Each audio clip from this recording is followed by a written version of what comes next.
One of the most stressful parts of doing a 1031 exchange is knowing that you have this looming deadline that you have to designate in writing your replacement properties within 45 days after the sale of your old relinquished property.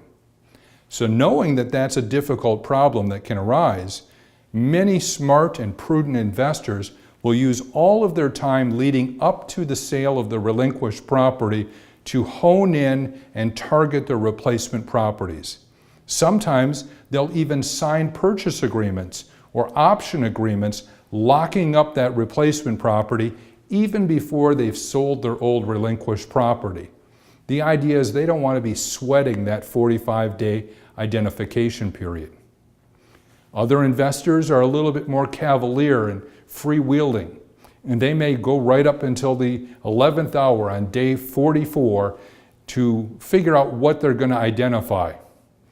Sometimes taxpayers will list their 3 best candidates under the 3-property rule and pray that they can close on one of those 3 properties during the remainder of their 135 days in the exchange period. Now, the trick with identifying is knowing that there are 3 different alternate rules for identifying replacement property. The first rule is the 3-property rule that we've talked about. It's very simple. You simply identify 3 or fewer properties. It doesn't matter how expensive they are.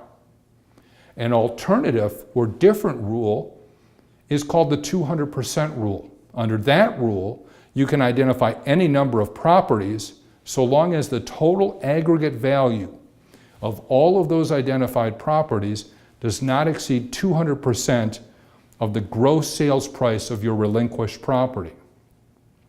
And finally, the last identification rule is called the 95% rule. It is very rarely used because it says you can identify any number of properties, more than 3, more than 200% of your old property, but you must actually end up purchasing and receiving 95% of the value of those actual properties that you identified.